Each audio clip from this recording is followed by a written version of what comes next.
देखिए, 22 अप्रैल को जिस तरह से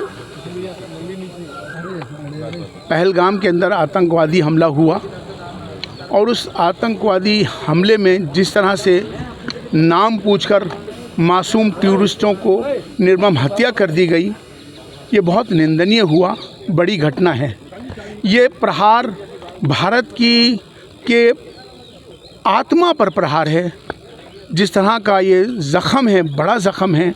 जिस तरह से हमारे देश के प्रधानमंत्री नरेंद्र मोदी जी ने जो कहा कि उन देशों के साथ जब तक बातचीत नहीं होगी कि जब तक वो आतंकवाद को ख़त्म नहीं कर देते, और जिस तरह से अभी ये सारे मामला जो हुए हैं, जिस पर हमारे भारत ने, हमारी आर्मी ने, फ़ौज ने, सेना ने जो मुकाबला किया और उस मुकाबले के अंदर जो उन्होंने जवाब दिया, ऑपरेशन सिंदूर, ये ऑपरेशन सिंदूर उन विधवाओं के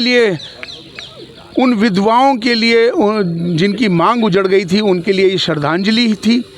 वो आतंकवादी अड्डों को वहाँ से ख़त्म कर दिया गया और वहाँ का जो आतंकवादी था मसूद अज़हर चिल्ला कर कह रहा था कि वो उसके परिवार को मार दिया गया।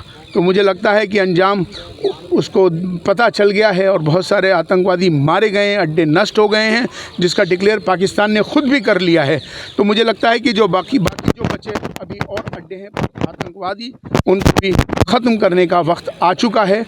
और ख़ास तौर पर अब ये वक्त आ गया है, जो POK है उसे लेने का वक्त आ गया है और भारत का वो अभिन्न अंग है POK, तो वापस से उसे भारत में शामिल करना चाहिए और जिससे कि उन लोगों को ये समझ में आ जाए, पाकिस्तान को, कि जिस तरह की उन्होंने हरकतें करी हैं, जिस तरह से आतंकवाद का बढ़ावा दिया है, अब उनको उसका जवाब देने का वक्त आ गया है। बलूचिस्तान भी लगातार मांग कर रहा है। बलूचिस्तान का मसला आज़ादी का आज का नहीं है। वहाँ पर जिस तरह के बलूचिस्तान के जो लोगों को, उनके जो ट्राइब्स हैं, कबीले हैं, उन पर जो पाकिस्तान जुल्म कर रहा है, उन पर ज़ातियाँ कर रहा है, उनकी औरतों पर जिस तरह का अत्याचार करा जा रहा है, उनके नौजवानों को मारा जा रहा है, तो कहीं ना कहीं अब वक्त आ गया है कि बलूचिस्तान की आज़ादी होनी चाहिए और आज़ादी सबका हक़ है। तो बलूचिस्तान आज़ाद हो, ये हम चाहते हैं। जारी किया गया इंदौर में मोहसिन नाम के व्यक्ति पर आरोप लगे हैं गंभीर। कई शहरों में ऐसी घटना हुई है, कई घटनाएं ऐसी हो रही हैं। कौन सा बना नाम छिपाकर जो है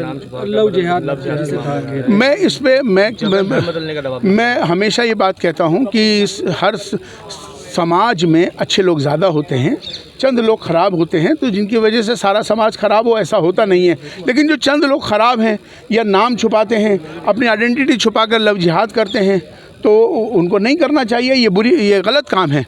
तो इसके लिए हम इसकी पुरज़ोर मज़म्मत करते हैं, मुखालफत करते हैं और हम सबको ये बताना भी चाहते हैं कि इस तरह के वाक़यात नहीं आने चाहिए, जिससे कि आपसी झगड़े फसाद हों, आपसी तनाव पैदा हो, जिससे माहौल ख़राब हो।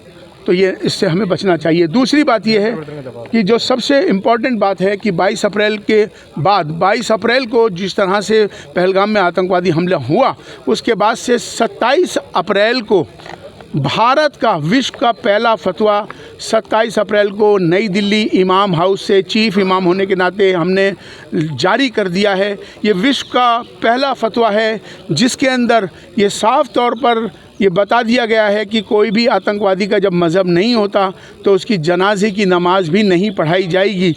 5.5 लाख मस्जिदों को ऐलान कर दिया गया है भारत की कि कोई भी इमाम, कोई भी आतंकवादी मारा जाएगा, उसकी जनाजे की नमाज नहीं पढ़ाई जाएगी और दूसरा उसको कब्र में दफनाने की जगह नहीं दी जाएगी।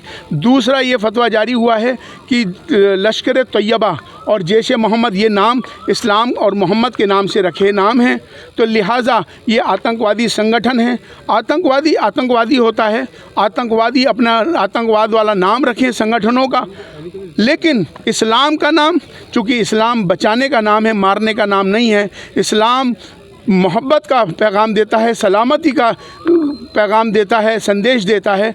तो इसलिए हमने ऐलान किया है कि जैश मोहम्मद, लश्कर तैयबा, जमातुद दावा, इस्लामिक स्टेट, जितने भी इस्लाम के, मोहम्मद के नाम से जितने संगठनों के नाम हैं, फ़ौरन उनको हटाया जाए, उसका हमने ऐलान कर दिया है 27 अप्रैल को। ये फतवा विश्व का पहला फतवा है।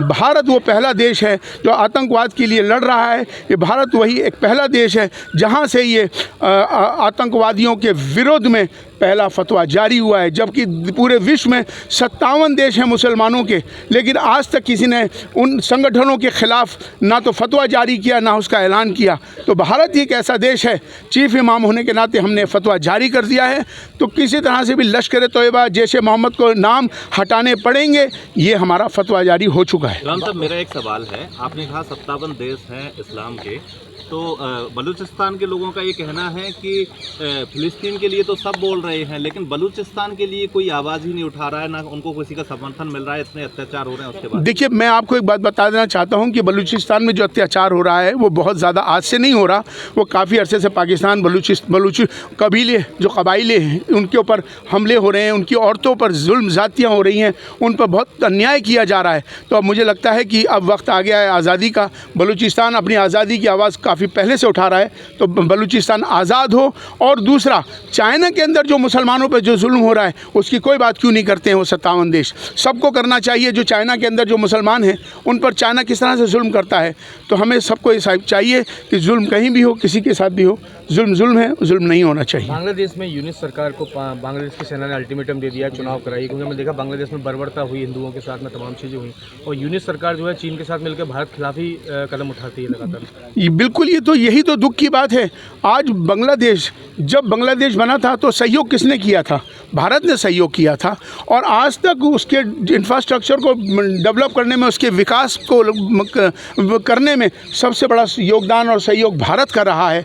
भारत ने हमेशा अपने पड़ोसी देशों के साथ बहुत अच्छे रिश्ते नाते रखे, लेकिन जिस तरह से वो दूसरों के बहकावे में आकर आज बांग्लादेश और बांग्लादेश के जो संगठन हैं जो भारत के विरुद्ध कार्रवाई कर रहे हैं, हंगामा कर रहे हैं और यहाँ लोगों को भेज रहे हैं, ये बहुत दुख की बात है। लेकिन हमने कह दिया है, चीफ इमाम होने के नाते हमने इसका ऐलान किया था, और तमाम हमने कहा था कि जिस तरह से जो वहाँ पर अल्पसंख्यक जो हिंदू हैं उनके ऊपर जो जुल्म ज़्यादती हो रही है वो बिल्कुल नहीं है। यूनाइटेड नेशन को इस पर खबर लेनी चाहिए और उनके ख़िलाफ़ कार्रवाई करनी चाहिए, और वहाँ पर दोबारा से इलेक्शन हो और उसमें वो सरकार बने जो सबके लिए और सबके लिए बेहतर हो। देश के अंदर कई ऐसे स्थान हैं, बंगाल सहित मध्य प्रदेश में भी, जहाँ पर हिंदू पलायन कर रहे हैं। जो हाल ही में जो दंगे हुए वहाँ पर, उसके बाद कहीं ना कहीं सरकार ही एक दूसरे पर विपक्ष आरोप लगा रहे हैं कि पलायन उन वजह से नहीं किया जा रहा, दंगों की वजह से नहीं हो रहा है पलायन। देखिए, पलायन किन वजह से हो रहा है ये तो मुझे मालूम नहीं, लेकिन अगर कहीं पर किसी तरह के हालात इस तरह के हो रहे हैं,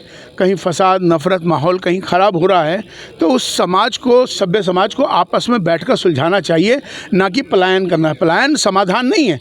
हमें अगर आपस में, हम भारत में रहते, एक परिवार है भारत, हम एक मिल के रहेंगे, प्यार से रहेंगे, मोहब्बत से रहेंगे, तो इख्तलाफ ख़त्म होगा। तो संवाद एक ऐसा माध्यम है कि जिसकी वजह से सारी प्रॉब्लम्स दूर हो सकती हैं, चाहे वो समाज हो, चाहे वो संगठन हो, सबको मिलके हर संवाद को बरकरार रखना चाहिए। संवाद के ज़रिए से गलतफहमियां दूर होनी चाहिए।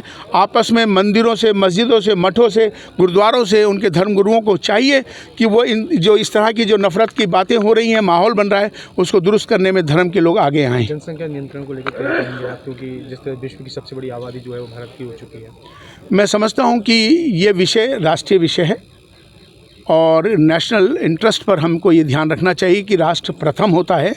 जहाँ राष्ट्र हित में, राष्ट्र के विकास में, राष्ट्र के सवाल पर कोई बात आए तो हम सबको एक होकर होना चाहिए, ना कि उस पर राजनीति करनी चाहिए। ये राष्ट्रीय विषय है, राष्ट्र प्रथम है, इसका ख्याल हमें सबको रखना चाहिए। जब जब कार्रवाई करती है विपक्ष खड़ा हो जाता है। हाल ही में राहुल गांधी ने, मल्लिकार्जुन खड़गे जी ने फिर से सवाल खड़े करना चालू कर दिया।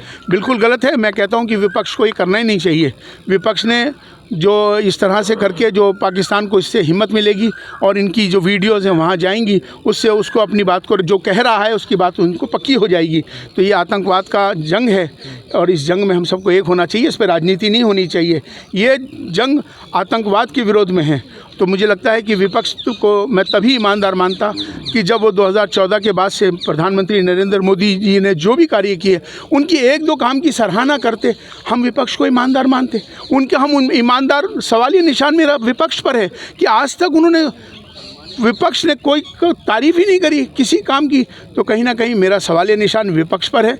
कहीं ना कहीं विपक्ष जो है गुमराह है और मुझे लगता है कि ये जो आतंकवाद के मामले में पूरा देश जब एक हो गया तो एक होकर करने में ही तभी आतंकवाद का मुकाबला कर सकेंगे। आपने देश को हमेशा संदेश बेहतर दिए हैं, इसमें सबसे महत्वपूर्ण है कि जातिगत जनगणना की मांग जो विपक्ष कर रहा है, बीजेपी बोल रही है इससे कहीं ना कहीं विघटन आएगा, हालांकि कैबिनेट ने उसको भी मंजूरी दे दी है, जातिगत जनगणना अब होगी।